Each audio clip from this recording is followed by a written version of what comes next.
Мектептің бейзалында сенбіліктен соң уәде етілгенде би кеш басталды. Жоғары сыныптарға қоғамдық жұмыстарға белсенді қатысқандары үшін осылай би кешін ұйымдастыру дәстүрге айналған. Қыздар жағы шаштарын бұралап, өздерінше сәнденіп келіпті. Шақырса дөңгеленіп ала жөнелейін деп тұр кешетінен. Бір топ қыз аузының суы құрып, әділді әңгіме қылуда. Жігіттің сұлтаны дешсің шіргін. Қыз біткеннің көз құртына айналған бұл жігітке ғашық емес бойжеткен жоқ сірә. Қыздар, 10-да оқитын әділді білесіңдер ме? Бүкіл қыздар соны ұнатады екен. Бұрын қалай байқамағанмын. Маған да ұнайды сол бала. Сымбаты келіскен жігіт қой, мен де ұнатам. Сен дәмеленбей-ақ қой, өткенде бірінші боп мені биге шақырған, деп мұрны тәмпіш сары қыз сөйледі. Ой, ол саған қарайды дейсің бе? Кімнің қолы жетер екен? Түф, қойыңдаршы соны. Қай жеріне қызығасыңдар? Деп шетте тұрған қара торы қыз мұрнын тыржитты. Биылғы оқу жылы басталғалы осы жігіт мектептегі бойжеткен қыз атаулының көзінің құрты болды. Қыздарды биге шақырып, сәл көңіл аударса болғаны, сол қыздың бақтан бас айналады. Тіпті оған хат жазып жауап келмесе, жылап жүретін қыздарда баршылық. Оны бір-бірінен қызғанып, аралар суып кеткен құрбылар қаншама. Оның тартымдылығы Гүлназдың да жүрегіне шоқ салып үлгерді. Гүлназ оны іштей ұнатып, жақсы көріп жүрді. Ең алғаш ғашық болған адамы, жауапсыз махаббаты. Жігіттің сұлтаны өзіне қарамайды деп ойлайтын. Көп қыздың ішінде мені не қылсын? Маған қарайды ғой дейсің бе? Мейлі, өз еркі ғой. Бірақ мен оны шын ұнатам деп, ішінен көбірлейтін де қоятын. Гүлназ көп балалы отбасынан шыққан қыз, көп ешкіммен ысырласпайды. Отырыс жиындарға да көп бара бермейді. Әкесінің тәрбиесі, талабы солай. Құрбылары қоймаған соң анасынан сұранып, би кешіне бармақшы болды. Бүгін өзі бір түрлі қобалжып, өзінен өзі қысылып жүр. Барынша әдемі болғысы кеп, шашына лак жағып сәнденіп алды. Өзі қара торының әдемісі сұңғақ бойлы, қасы көзі қарақаттай, толқынды қою шашы белінден төмен түседі. Қыпша белді бұл аурудың тұла бойында мін жоқ. Бір көрген адамға таңдай қақтырмай өткізбейтін анық. Өзіне талай жігітті ғашық етер жанның бірі. Би кеші басталып, қызған шағында әділ Гүлназды биге шақырды. Онсыз да дәлізде көргенде көзі жайнап, бірақ сөйлеуден қалатын Гүлназдың қол аяғы дірілдеп, құлағы бітіп қалғандай болды. Жүрегінің дүрсілін бүкіл мектеп естіп тұрғандай өрекпіп аузына тығылды. Биге не шығарын, не шықпасын білмей, алғашында тосылып қалды. Жан-жағына қараса барлығы бұған қызғана қарап тұрған сияқты. Әділ оның қолынан жай ғана тартып, ортаға алып кетті. Би біткенше Гүлназдың жүрегі орнына түскендей. Сол кештен кейін Әділ Гүлназды үйінен шығарып салмақшы болды. Гүлназ, рұқсат болса бүгін өзіңді мен жеткізіп салайын, қарсы емессің бе? Қыз да соны қалап тұрса да әдеп сақтап, әрі әкесінің көзіне түсіп қалмауды ойлап, жоқ рахмет, қыздармен қайтамын ғой, деп сызылды. Бұл қыздың жұмбақтығы мен ұяңдығы Әділді одан сайын өзіне ынтықтырды. Басқа қыздарға ұқсамайтын қылығына қайран қалды. Әдетте оның ұсынысына ешбір қыз қарсы келіп көрмеген. Керісінше өздері жабысу, кетуге дайын тұратын. Онда жарты жолға дейін ер барайын, болай ма деп? Қоймаған соң Гүлназ келісті. Екеуі жолда келе жатып біраз әңгімелескендей болды. Үйіне жүзі бал-бал жайнап келгенін Гүлназдың өзінен бір жас кіші сіңлісі бірден байқады.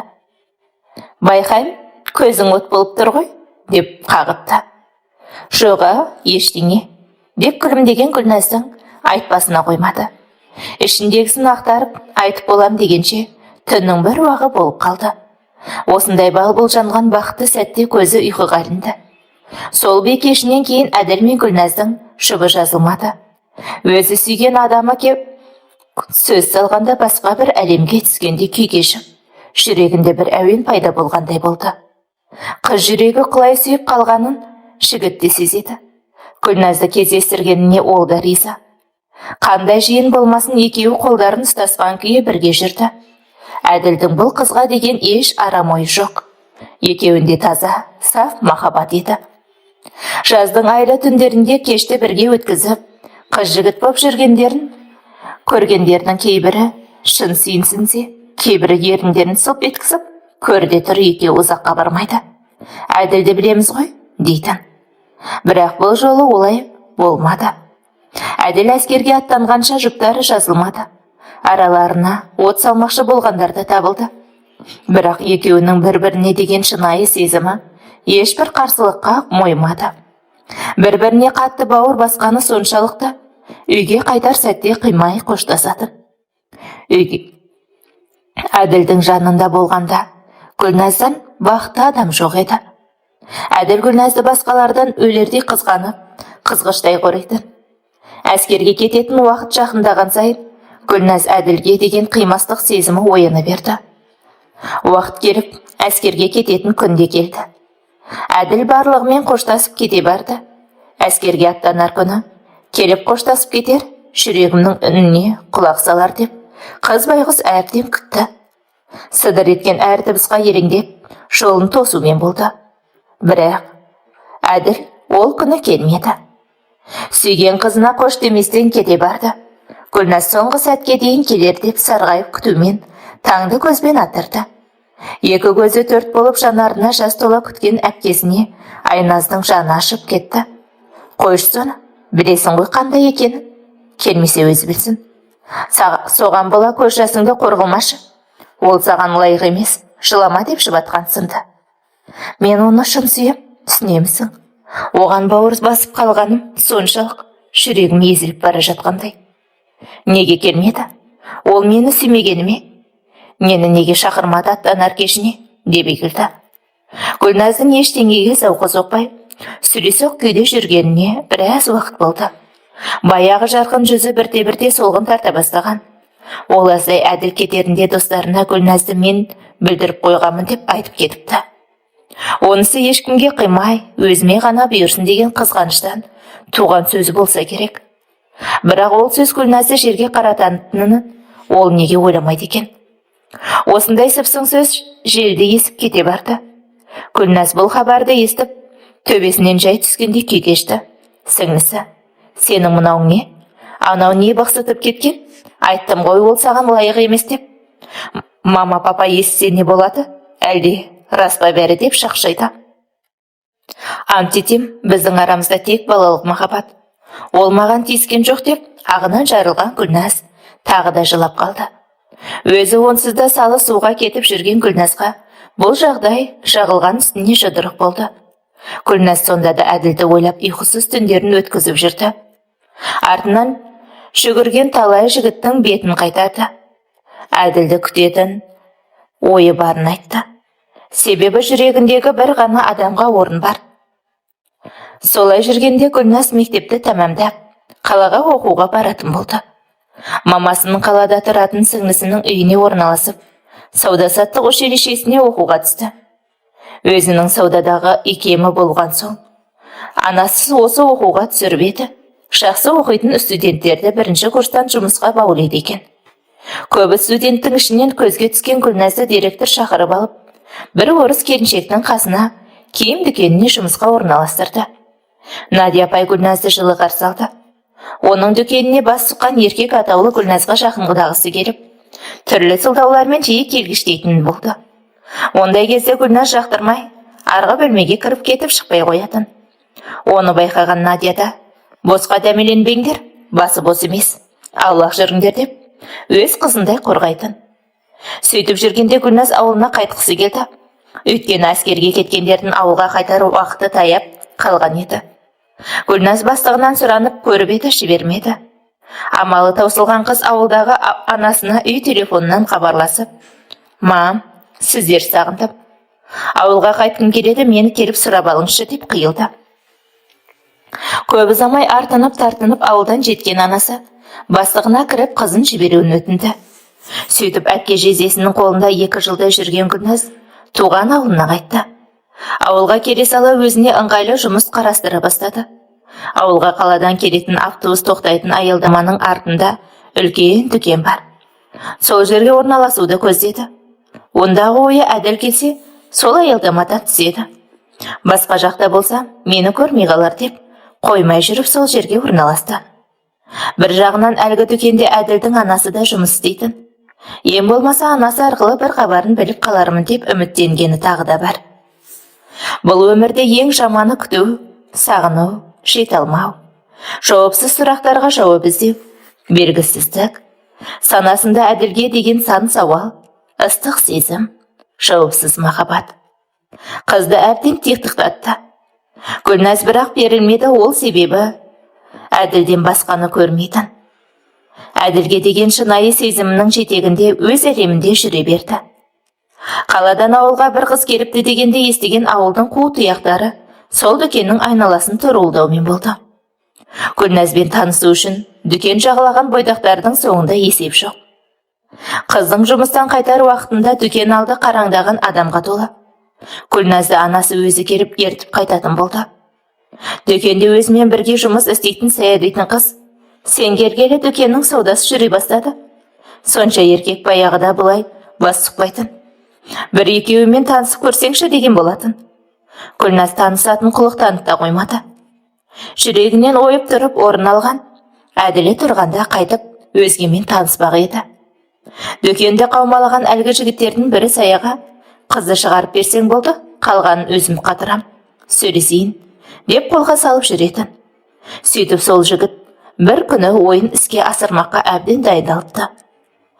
Әкең екеумізді қонаққа шақырған, өзің қайта қой жаным деп хабарласқан болатын анасы. Оны естіген Саяның құлағы елең ете қалды. Әлгі жігіттің дүкенге келген інісін ұстап алып, ағаңа айтып бар, бүгін кешке дайын болсын. Гүлназ жалғыз қайтады деп айтып жіберді. Құлағына жақсы хабар тиген жігіт бір-екі досын ертіп, кеш батар шақта дүкеннің алдына келді. Қыздар дүкенді жауып бері шыға бергенде сол болатын әлгі жігіт. Қыздар, қалдарың қарай. Амансың ба Сая? Жүр жеткізіп салайық деп астындағы мотоциклін дүрілдетті. Сая өтіріктен қылмысы сөйлеп, жоға, біз Гүлназ екеуміз өзіміз қайтамыз. Ол қорқады ғой деді. Қаласан құрбыңды да апарып тастаймын, несі бар? Деп күлді жігіттер. Бұл қыстың аяз қысып тұрған күндері болатын. Өздері тоңып қалған қыздар келіспекке болмады. Алдымен Саяны апарып тастаған жігіттер Гүлназға уайымдамаңыз, апарып саламыз дегенде ишара жасады. Үш аяқты мотоцикл қар үстінде зырлап келе жатып, бағыты басқа жаққа бұрып әкетті. Аяз бетін қарып сөйлеуге де шамасын келтірмей тұрған қыз не күйге душар болғанын түсіне алмайды. Сол зарлаған күйі заулатып отырып ауылдың шетіне қарай тартты. Қыз байқұстың көмек сұрап айқайлай беріп, даусы да шықпай қалды.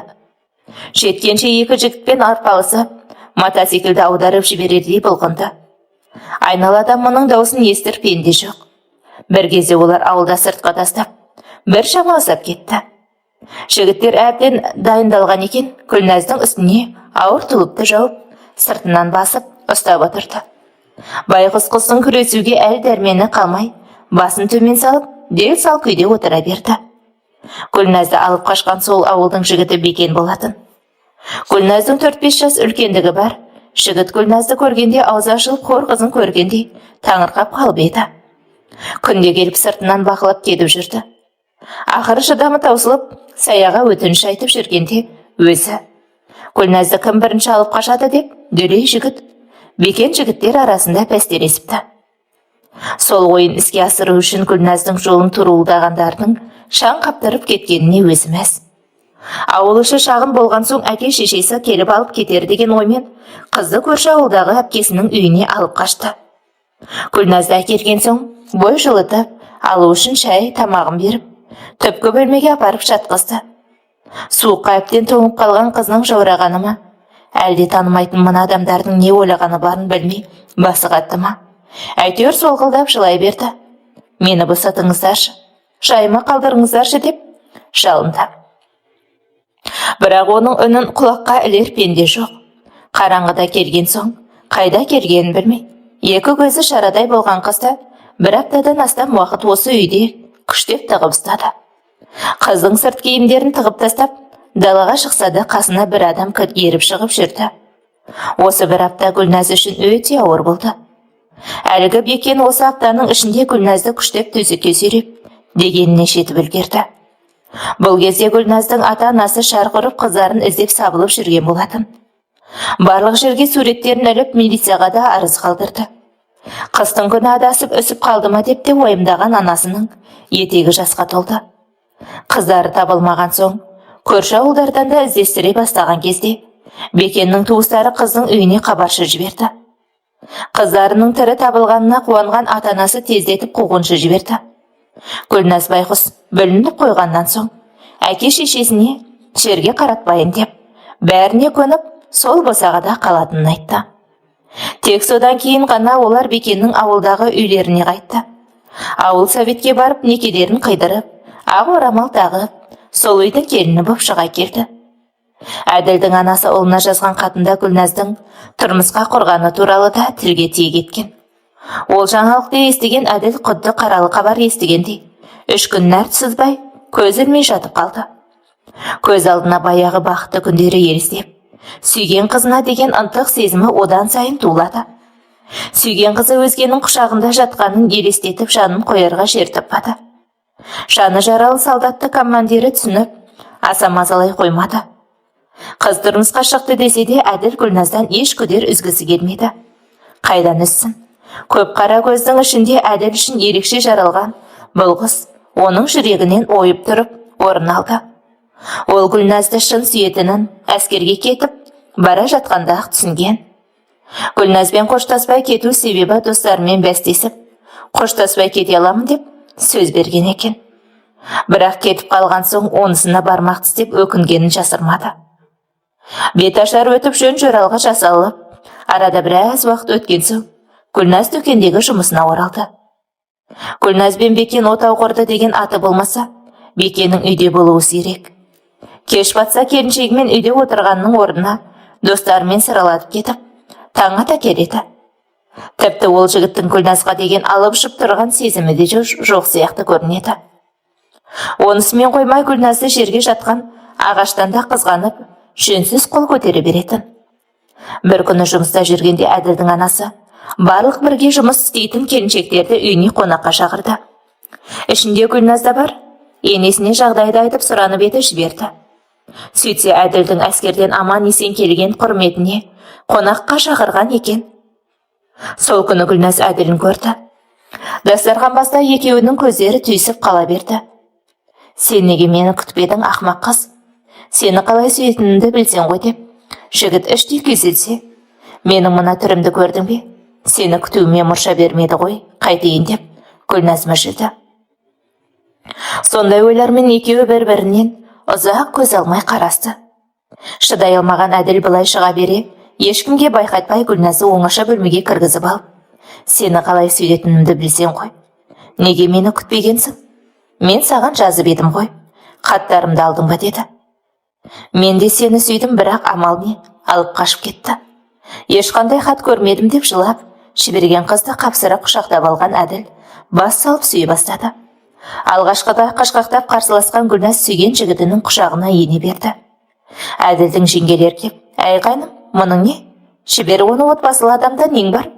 Дегенде барып әрең босатты. Жеңше, сіз араласпаңыз. Сұрайтын сұрағым бар, қоя тұрыңызшы.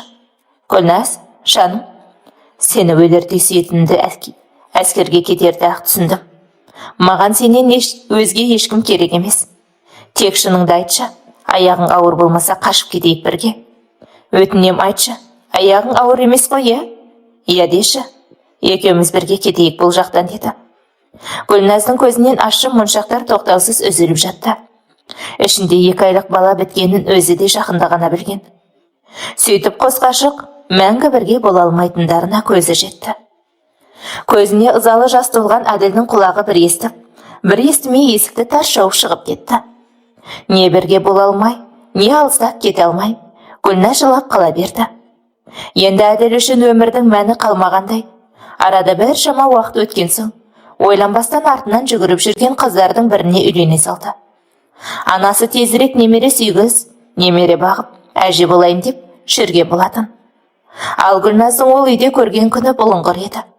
Өзі сүймеген адаммен бірге тұрып, оған қызмет жасау оған өте қиын.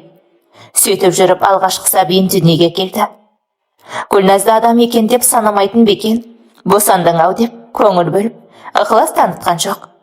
Тіпті оған назар аударып, келіншегім ғой деп, тым құрыса маңдайынан сүйген емес. Араларында сезім болмаған соң әйтеуір жүрген біреулер. Кейде бәрі осылай болғанынан алып, жыларман болатын. Махаббат дегеннің не екенін сезінбеген күйі күндері сырғып өте берді. Бір күні Гүлназ төркініне бармақшы болды. Жұмыс телефонымен үйіне хабарласып, енесінен сұранды. Ол кісі сөзге келмей бара ғой деген болатын. Кеш түсе жұмыстан кейін өз туған үйіне қарай аяңдаған Гүлназ кенет жерге жалт етіп құлады. Алғашында түсінбей енді тұра беріп еді, әлгі соққы тағы да тиді. Сөйтсе көзі қанталап, долданып келген Бекен екен. Мұның ізін аңдығандай артынан келіп, көшенің дәл ортасында төмпештей жөнелді. Шашынан қарысып ұстап алып жіберер емес. Сол сүйрегеннен сүйреп отырып, үйіне бірақ әкелді. Келген соңда жайына қалдырмай жұдырықтың асын алды. Байғұс Гүлназ таяқ жеп жүрсе де бөпесі үшін бәріне көнді. Көнбей қайтсын. Әке шешесін жерге қаратқысы келмейді. Уақыт зымырап өте жатыр. Гүлназ екіншісіне аяғы ауыр кезде жұмыссыз қалды. Ауылда Бекеннің де жұмысы жоқ. Екеуін қалаға, енесінің інісінің үйіне тұрып жұмыс істеп күндерін көрсін деп жіберді. Оған бір жағынан Гүлназ қатты қуанды. Бөлек шықсақ Бекен екеуміз бақытты боп кетерміз. Ұрғанын қоятын шығар деп ойлады. Себебі енесі де тыныш отырмай Бекенді қайрап қоятынын білетін. Сөйтіп екеуі артынып-тартынып қалаға кетті. Әділ сол ауылда қалды. Олар келгенмен дайын тұрған жұмыс жоқ. Біраз әуреленді. Гүлназ бір төкенге сатушы боп жұмысқа шыққан. Ол жердің бастығынан Гүлназды қызғанып, тағы да қол көтерді. Болмаған соң Гүлназ ойлана келе өзі бір дүкенді жалға алып, екеуі екі жақтап жұмыс істей бастады. Бекен жөндеу жұмыстарын жасап, бір жағына шығып көмектесті. Өзі дүкенін жүргізіп жағдайларын түзе бастағанда, баспана салуды ойластырды. Гүлназ барлығына өзі жүгіріп, тіпті үйдің кірпішіне дейін өзі түсіртті. Ондай жұмыстарға күйеу сымағы ешқашан басын қатырып көрген емес. Сонысымен қоймай Гүлназды кім көрінгеннен қызғанып, ағырын шығарады. Осы жылдар ішінде күйеуінен еш жылулық көрмеген Гүлназ Әділін жүрегінен бір сәтке болсын шығарған емес. Бекен бұл жақтан да өзіне достар тауып алып, баяғы әдетінше үйге қонбайды. Сондай кештерде Гүлназ Әділін ойлап жататын. Әділді ойлап ұйқысыз түндерін өткізіп, таңда тұрғанда жастығы суланатын. Сүйгеніме қоспаған жалған өмір-ай, жүрегімнің жартысына қоспай, мына дүлейдің таяғын жесін дегенің бе? Не жазып едім, не жаздым? Неге мені сорлатып қойдың Құдайым-ау деп жылаған Гүлназ бұл жалғанда енді тек балапандар үшін, жақсы өмір сүруге, солардың болашағын жарқын ету үшін өмір сүргісі келді.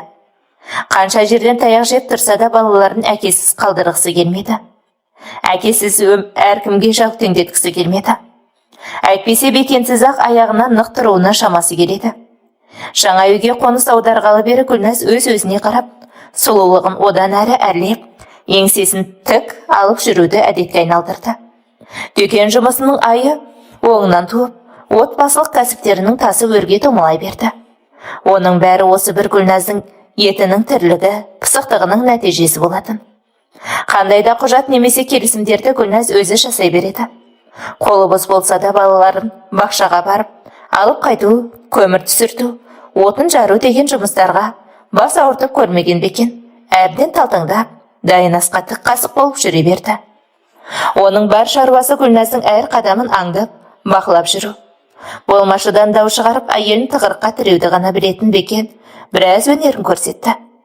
Гүлназ ешқашан төркіні тұрмақ ең жақын құрбысына да кеуінен таяқ жегенін айтқан емес. Жағдайлары оңалып, елдің алды бола бастаған кездері Гүлназ жазда 2 баласын алып, демалыста ауылға кеткен.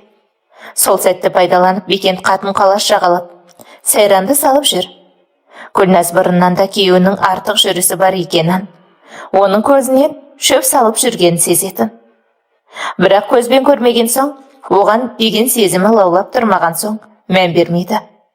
2-3 күн ауылда болған Гүлназ балаларын ата-әжесіне қалдырған соң, шата бермейін деп, ертерек үйіне келген болатын. Ерте келген қайтейін ай, төбесінен жай түскендей, сұмдықтың дәлісінен түсті. Бекен бір шөп желкенді әкеп, бөлмесінде соны жөкемдеп, әуейі болып жатыр екен. Гүлназдың осы жерде шыдамы таусылды. Оған деген сезімі жоқ болған соң, қатты қайғырған жоқ. Тек маңдай терімен тұрғызған шаңырағына шәлектерді әкелгеніне қатты намыстанды. Екеуін көрген соң намыстан күйіп кете жаздады. Бар күш-жігерін жинап, не болса ол болсын деп, Бекенді шәлебімен қоса үйден қуып шықты. Гүлназ оның қылықтарына осы күнге дейін төзіп келді. Бір жаққа Бекенсіз барса келген соң, қай уақытта кіммен, не үшін сөйлескеніне дейін айтып ақталатын. Ол аяқталмаған күні төбесіне әңгіртаяқ ойнатады. Тіпті өздерінің шағын кәсібі үшін келісімге барса да, солай тексеретін. Ал өзі ондай жұмыстарға бармайды, барып та көрмеген. Жұмыстары алға басып ақшаның дәмін білген соң, бекер обалы не? Ол да Гүлназға көмектесіп, тауар әкелісіп бір жағынан шығып, көмектесіп жүрді. Кейіннен одан жалықты ма, әлде біреулердің айдауына көнді ме? Әйтеуір басқа жұмысқа ауысты. Ол жерде өңшең қатын-қалаш, қызыл көз бұқада өлдіретін, Бекен үшін тіпті керемет орта болды. Ауру қалса да әдет қалмайды дегендей, осы жұмысқа тұрғалы 2-3 күн деп үйге қонбайтынды шығарды. Гүлназ себебін сұраса орнына адам болмады деп сылтаурататын. Оның жүріс жүретінін білсе де, сүйіп қосылмаған соң, о бастан қызғанып, я болмаса, оны тыңдып, қайғырып көрген емес.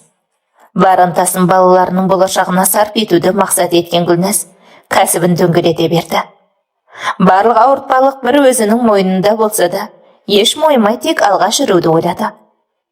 Неше жыл тұрмыста болса да алғашқы сүйгенін еш ұмытқан жоқ.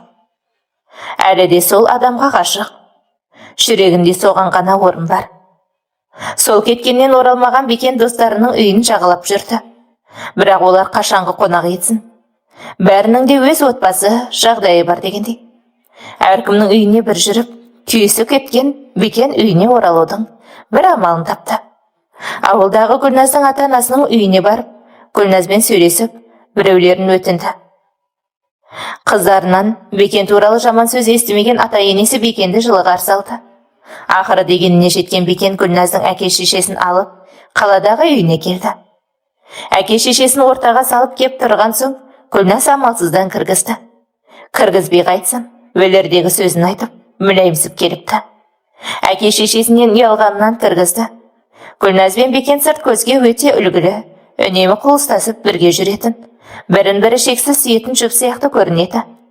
Шын мәнінде бұл ерлі-зайыпты бір шаңырақ астындағы екі бөлек әлемнің адамдары. Оларды ұстап тұрған ортақ балалар ғана. Арада күндер жылжып, жылдар сырғып өте берді. Жолға жақын жерден ашқан дүкендерінің де жұмысы алға баса берді. Гүлназ әдеттегідей дүкеніне келіп, сатушысына тапсырма беріп шорған. О, жаратқан құдіретің неткен күшті еді.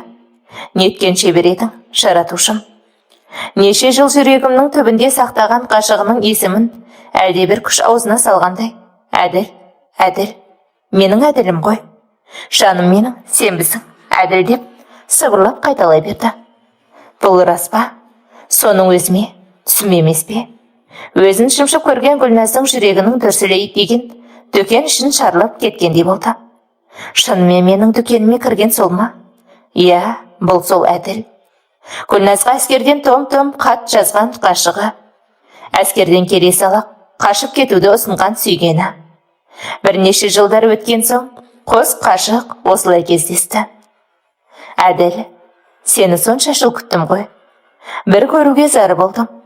Сені әлі күнге дейін сүйетінімді білемісің. Еш ұмытқан жоқпын.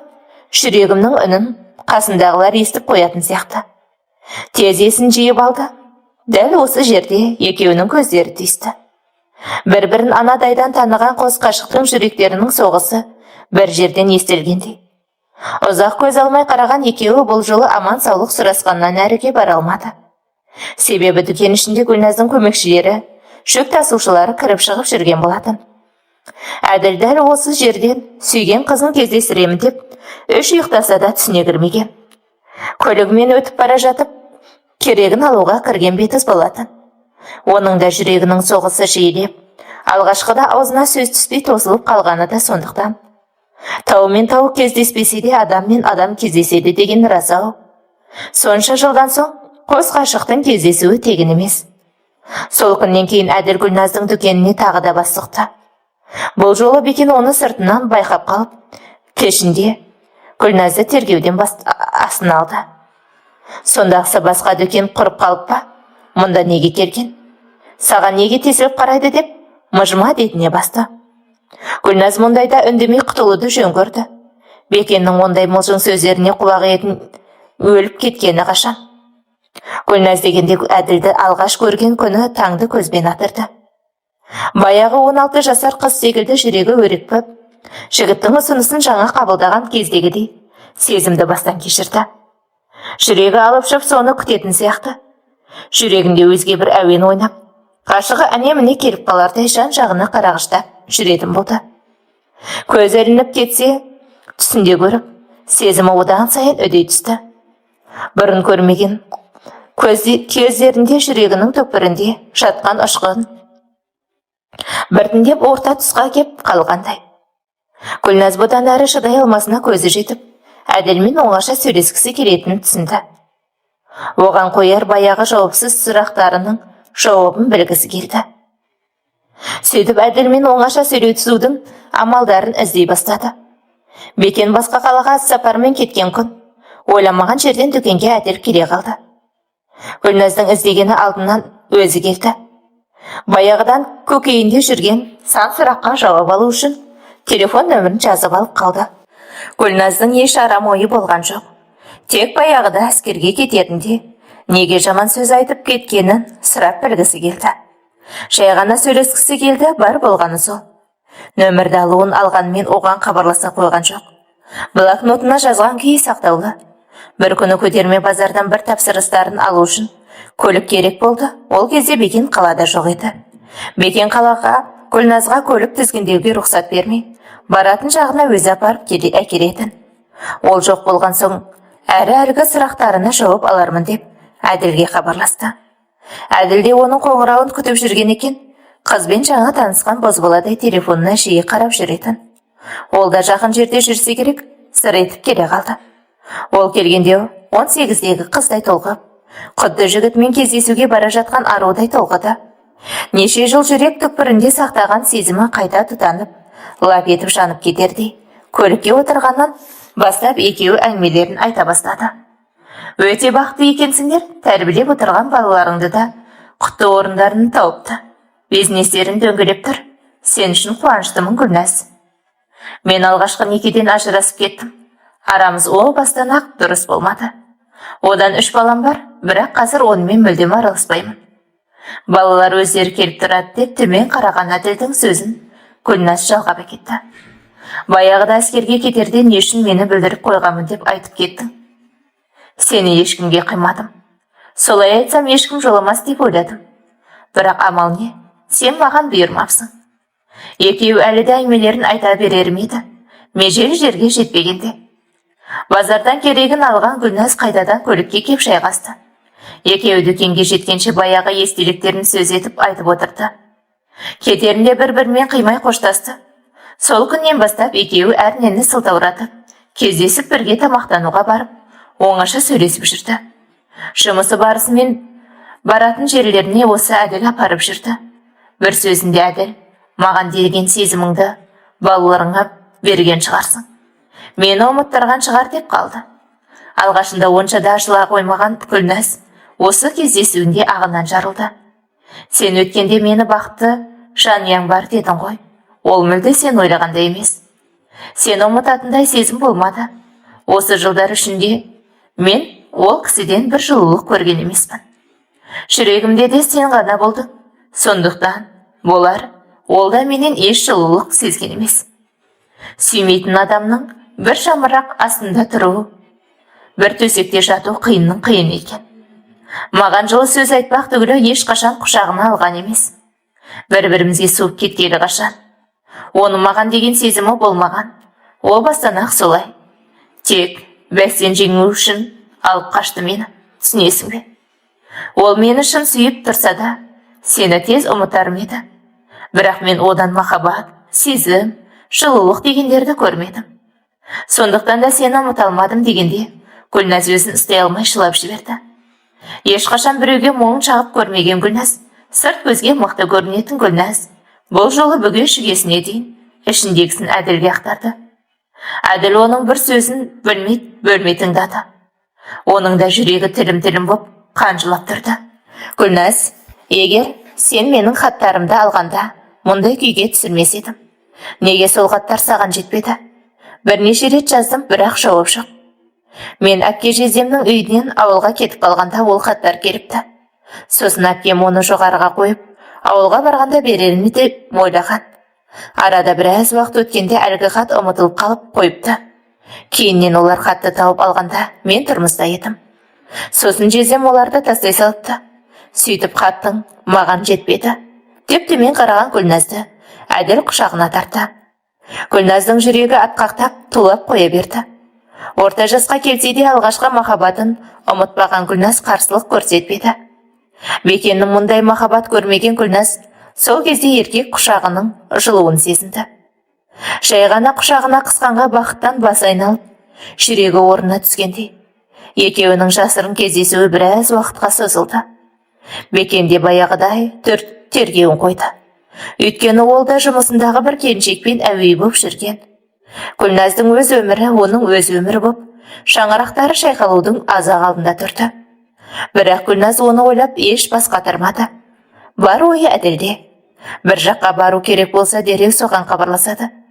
Екеуі межелі жерге жеткенше әңгіме айтып барады. Гүлназ өмірінде алғаш рет өзін әйел ретінде көре бастады. Бірін қу тіршіліктің қамымен шауып жүрген робот әйел. Үй мен дүкеннің бүкіл шаруасын өз мойнында болған соң, өзін сол үйдің роботы сияқты көретін. Әділдің жанында өзін кішкентай нәзік қыз секілді сезінетін. Әділ Гүлназға қамқор боп, көп жағдайда қол ұшын созып, құлшынысын артып, жүзіне күлкі кетпей, гүл-гүл жайнап жүргенін біраз болды. Өмірінің бақытты сәттері тек осы кезде болған екен. Біреулер үшін жеркенішті көрінсе де, бастысы Гүлназ бен Әділ бақытты еді. Екеуі жасырын кездесіп жүрген күндердің бірінде Әділ Гүлназға бір өтініш білдірді. Арада 3-4 ай уақыт өткен. Әділ: Гүлназ, жаным, мен де сені есімнен ешқашан шығарған емеспін. Әскерде жүргенде сен тұрмысқа кетті дегенді оқып, тамағыма өксік тығылды. 3 күн, 3 түн нәр сызбай жатып қалдым. Сені соншалықты сүйіп қалам деп ойламаппын. Басында жақсы көрдім, ұнаттым, бірақ осыншалық қиналам деп ойламаппын. Үнемі жүрегімде болдың, үйленгенде де, одан сенің бейнеңді іздедім. Бірақ таба алмадым. Ақыры ажырасып тындық, одан кейінде кездескендер болды. Бірақ олардың біреуі де сенің тырнағыңа татымайды, жаным. Гүлназ Әділдің әңгімесін үйіп тыңдап, көзіне жас іркіле берді. Егіліп жылай берген Гүлназды құшағына алып, сүйе берген Әділ оны ешқайда жібергісі келмеді. Жүрегінде неше жыл тас боп жатқан, тоң жібегіндей ебіл-дебіл шыққан Гүлназды Әділ сүйіп отырып жұбатты. Гүлназ сонша жыл тас жүрек адаммен бірге тұрып, ешбір жылулықты көрмегеніне налып жылап берді. Сені әскерден келгенде үйде көргенімді қатты қуандым. Өзімді ұстай алмадым. Сен қарсы болмағаныңда қашып кетер едік. Сені алып кетуге шамам жетер еді. Әттең кеш қалдым ғой. Тағдыр солай жазды ғой, қайтеміз. Менің де өмірім бал болғаны шамалы. Қайтсем балаларымды аяқтандырам деп шапқылап жүріп күніміз өтті ғой. Гүлназ, алдын ала кешірім сұрайым. Сені қатты сағындым. Жан-тәніммен сағындым, түсінесің бе? Алғашқы көрген сәттен бастап соны түсіндім. Өтінем, жаман ойламашы. Мен шыдайлар емеспін. Күннен күнге саған ынтық боп барам. Бұрынғы сәттеріміздің естелігі болсын.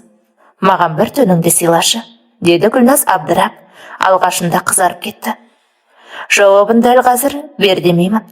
Өзің қаласаң ғана. Әйтпесе сені қинамайым ғой. Жылдар бойы сағыныштан сарғайып, бірін-бірі ұзақ күткен қос жүрек жан-тәнмен табысудың аза алдында жүр. Жүрек қылын тербейтін әсерлі естеліктерін айтып, бір-біріне деген сезімдер ұлғайып бара жатыр. Осылайша араларында сезім неге апарып, соғарын хабарсыз екеуі күнара кездесіп, қалада қыдырып бойжеткенмен бозбалаша қол ұстасып жүрді. Гүлназ өмірінде алғаш рет әйел ретінде нәзіктікті жүрегімен сезіне бастады. Әділ бар ықыласын Гүлназға аударып, жылы сөзін аямай айтып отырады. Жұбайлық өмірінде мұндайды естімеген Гүлназдың құлағына ол сөздер майдай жақты. Айнаға қарап өз-өзіне деген сенім артып, өмірге басқаша көзқараспен қарай бастады. Бала бал-бұл жанған көзі айналасына шуақ шашып, Гүлназ одан сайын ажарланып кеткендей. Ғашығымен өткізген әр кешті бітпесе екен деп ойлайтын.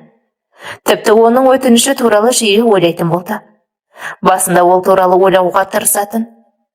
Бекеннен ала алмаған махаббатты әділден аларым анық. Не болса да тәуекел. Сүйгенмен бірге болудың дәмін көргенде тұрған не бар деген ойдың жетегінде жүрген. Сөйтіп жүргенде Бекеннің жұмысында біреумен әуей боп жүргенін нақты көзі жетеді. Өмір бойы осының бар қылығына төзіп келдім. Менің де бақытты сәттерді басымнан өткеруге қақым бар шығар деп, әділдің өтінішін қабыл алды. Бұл әлемде тек екеуі қалғандай. Махаббаттың бал шырынан мастанып, көздері байланған қос ғашық түнді бірге өткізді. Гүлназ сүйген адаммен бірге болудың қандай ғажап екенін сезініп, махаббаттың уына мас болып, біразға дейін қалықтап көкте жүрді. Сол түн үшін әділ екеуі еш өкінген жоқ. Кезінде бір-біріне ессіз ғашық болған бұл екеуі дәл қазіргі сәтте өз істерінің дұрыс бұрыстығына бас қатырғысы келмеді. Арада біраз уақыт өткенде Гүлназдың сезімін айтып жеткізе алмайтын күйде жүргенін сіңлісі Айназ байқап қойды. Айназ Гүлназ бен әділдің араларындағы шет жағасын сезетін. Алғашында жай ғана ескі таныстар ғой деп мән бермеді. Кейіннен әпкесінің жүрісі біртүрлі көрінген соң өзімен сөйлеспекші болды. Баяғыда да өз үйлерінде болғанда да осы сіңлісімен көп сырласатын. Бұл сіңлісі үлкен адамдай ақылын айтып, әпкесін барынша қолдап жүретін. Гүлназ, амансыңдар ма? Бүгін түсте үйге шайға келші деп шақырып алды. Гүлназ сіңлісіне алып шып жетіп барды. Әділмен жүрген соң көңілі жарқын. Әншейінде үй жұмыстан басқаны тілге тиек етпейтін Гүлназ әңгімешіл боп кеткендей ме? Жүзінен күлкі кетпей гүл-гүл шайнап жүр. Шай ішіп болған соң Айназ сөз бастады. Байқаймын, көзің жайнап тұр. Бека қалай? Үйде бәрі жақсы ма? Не жаңалық деп сұрақтың астын алды. Бекең жүр ғой, бәрі жақсы. Жаңалық сол, дей берген Гүлназдың сөзін Айназ бөліп жіберді. Мен білем бәрін. Сен сонымен кездесіп жүрсің ғой. Баяғыда жақсы көрдіңдер бір-біріңді. Сол ғой сені жаңада осында әкеп тастаған. Енді саған ақыл айтатын мен емес қой. Бірақ сенің мынауың дұрыс емес. Балаларың өсіп тұр, алды артыңа қарасаңшы, ұят емес пе? Деді. Гүлназ сонда жылап жіберді. Өмір бақи өзім сүймеген, мені сүймеген адаммен тұрып келем.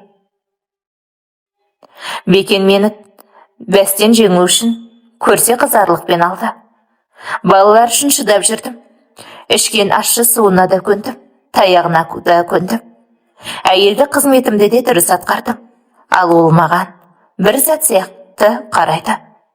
Мен де адам баласымын, мен де әйел бақытын сезінгім келеді. Оның үстіне мен әділді ессіз сүйемін. Кейде тіпті ойымнан шығарып тастайын десем де қолымнан келмейді.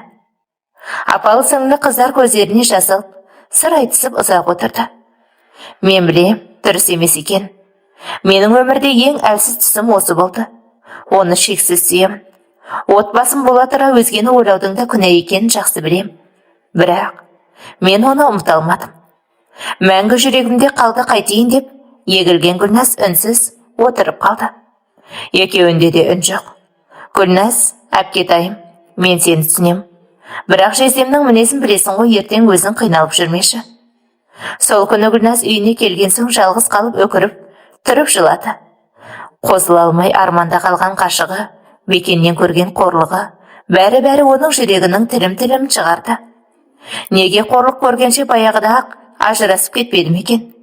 Неге сонша өзімді соғысыншама төмен санадым екен? Неге бәрі бұлай болды? Армандарым мен жүрек қалауым басқа еді ғой.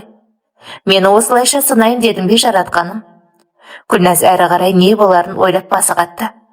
Көп ұзамай бұл жағдайдан Бекен де хабардар болды. Онсыз да шайқалудың аз-ақ алдында тұрған шаңырақ ортасына түсті. Бекен Әділдің қыр соңынан түсіп, оған тыныштық беруді қойды.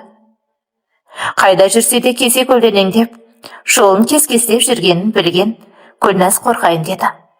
Себебі Бекен Әділді өлтіріп қоюдан тайынбайтын түрі бар. Соны ойлаған Гүлназ Әділмен бір жола қош айтысты. Екі жаққа жеткенде Гүлназ Әділмен жылап қоштасып, қайда жүрсе де аман жүруін тіледі. Күйеуі білген кезден бастап Гүлназ енді жер басып жүруге хақым жоқ деп, өз-өзіне қол салуды ойластыра бастады. Бекен бұл кезде әлгі қатынмен бірге тұрып жатқан. Гүлназ өле салудың ең оңай шешімін деп санап, қалайда мына жалған дүниеден тезірек кетіп қалуды ойлады. Өйткені жасаған кінәлі іс үшін өмір сүруге еш хақым жоқ деп ойлайды. Өмірін қиып жіберуге сан мәрте оқталып барып, шарты жолдан қайтып жүр. Терезеден секірмек боп биікке көтерілсе, алдынан жазықсыз балаларының сұлбасы көлденеңдейді. Мойнына қыл арқанды сала берсе, көз алдына қос құлыншағы кеп тұра қалады. Тағдырынан бас кешкісі келген әйел бір тоқтамға келіп, отырып алып ұзақ егілді. Басқа түсе баспақшыл деп, не де болса балалар үшін жер басып жүруді ойлады. Олардың тұрмыс құрып үйлену тойларын елестетіп, сол сәттерінде жандарынан табылуым керек деп, нық басып орнынан тұрды. Осы уақытқа дейін сол балапандарым үшін шыдадым. Енді әрі қарай да төземін. Кім не десе о десін, бірақ мен олардың анасымын. Мен сияқты қор болмай өз сүйгендеріне қосылуын жалбарынып сұраймын. Жаратқаным, менің кінәмді кешірші, жаратушым. Сен мейірімдісің ғой, мені кешіре аласың. Жаратқаным, деп тәуесіне қылды құрып жылай берді. Ертесіне өзі барып ажырасуға арыз берді. Екеуінің де беттері ашылды. Жүрістері әшкере болған соң, бірге тұрудың еш мәні жоғын түсінді. Бекенді әлгі әйелмен бақытты болсын, өзінен ала алмаған махаббатты сол жас келіншектен алар деп ойлады. Бірақ Бекен оңайлықпен кете қоймады. Ажырасуға да келіспей жүріп алды. Егер кетіп қалсам Әділді үйге кіргізіп алар деген оймен екі ортада жүрді де қойды. Бірақ Гүлназым мүлде ондай ойы болмады. Сүйгенмен жасаған бір түндік күнәсінің өзі оны біраз тұңғиыққа түсіріп жіберді. Балалар тұрғанда Әділді үйге әкелуді еш уақытта ойламады да. Ендігі өмірінде тек балаларының қызығы үшін бар өмірін соларға арнауды ойлады. Әділді баяғыдай сағынып жылап іздемейді. Оған алдағы өмірінде бақытты болуын тілегеннен басқа ойы жоқ. Бекен көңіл қосып жүрген жас келіншегінің аяғы ауыр екенін білген кезде Гүлназбен ажырасты. Ажырасты деген аты болмаса, Бекен түбегейлі ол әйелге кетіп қала алмады. Бір келіп бір кетіп, екі үйдің ортасында сандалып жүрді де қойды. Бекеннің бар ойында егер кетсем Гүлназбен Әділ үйленіп алады деген қорқынышы бар еді. Өзі сияқты дүлей достарының таныстарын Әділ мен Гүлназдың артына салып аңдытып қойды. Тіпті енді Гүлназға жақындаса өлтірте салуы даяр екенді Бекеннің жүріс тұрысынан байқалып тұрған. Ажырасып кетсе де тыныштық бермесін білген екеуі амалсыздан ат құйрығын үзді. Арасында телефон арқылы қал жағдайларын сұрасып тұрушы еді. Арттарына адам салып қойған соң, амалсыздан бұл өмірде бірге болу бұйырмаған екен. Алла табыстырса, арғы өмірде жолығармыз деп, оны да тоқтатуларына тура келді. Әділ тіпті ол қаладан бір жолата кетіп тынды. Өйткені қай төбеге шықса да Бекеннің адамдары көлденеңдеп, аяғына оралға болып қала берді. Ақыры дегеніне жетті. Әділдің көзі құрығанына көзі жетсе де, Бекен айналшықтап, бұрынғы үйінен кетпей қойды. Екеуі заңды түрде ажырасып кетсе де, келгіштеуін қоймаған бұл жүрісіне Гүлназдың ашуы келді. Бір күні Бекен ұйықтап жатқанда телефонына ана әйелдің нөмірін алып, хабарласып көруді ойлады. Солай жасады да. Хабарласып әлгі әйелді сөзге тартты. Барлап қараса, ол әйелге керегі Бекен емес, пәтері екені белгілі болды. Гүлназ, Бекен өмір бойы өзін сүймеген жанмен бір шаңырақ астында тұрып келді. Саған кеткенде мен бере алмаған жылулықты сенен алса деген ойым болып еді. Егер шын сүйетін болсаң, ендігәрі маған қарай жіберуші болма. Екі ортада сандалып жүргеніне біраз болды. Неге ие болмайсың? Сүйесің бе оны? Егер сүйетін болсаң ұстап қал. Оны сүймейсің. Сен де балаларымның әкесі болған үшін сыйлаймын. Бақа басты болса да еркек ақ қой. Әрі бері сандалтпай, бір жолы қасыңда ұста деп еді.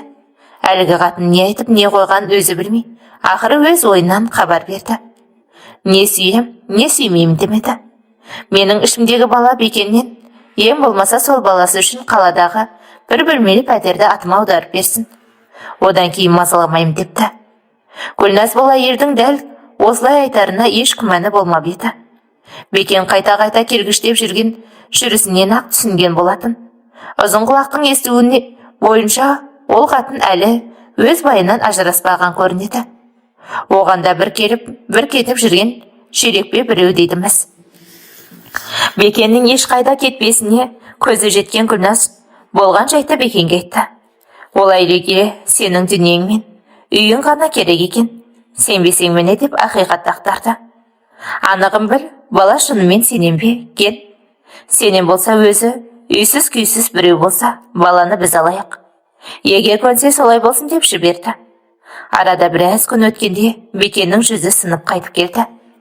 Арада қақшиған жас қатыны екі ортада жүре бермей, бір жола кел, болмаса үй алып бер деп, көзіңді құрт деп қуып шығыпты. Ол қатынның о бастағы ойы сол екенін бұл сабазың сезбегенде ғой. Жастығына мастанып жүріп, оның түпкі ойын білмеген бейбақ. Содан ол жаққа аттап баспады. Ол қайтып келген соң екеуі отырып біраз тоңның басын жібітті. Әсіресе Гүлназ көз жасына ерік бере отыра, мен енді сенің заңда ерің бола алмаймын. Қыздарымның әкесі болғаның үшін ғана осы жерде қала аласың. Енді ештеңеге міндеттенгім келмейді. Кезінде мені алып қашып, үйіңе әкеп алдың. Бірақ маған деген сезімің де болмады. Бір рет болсын құшағың алып, жұбайым деп еркелетпедің. Сөйте тұра таяғыңның көз ашпадым.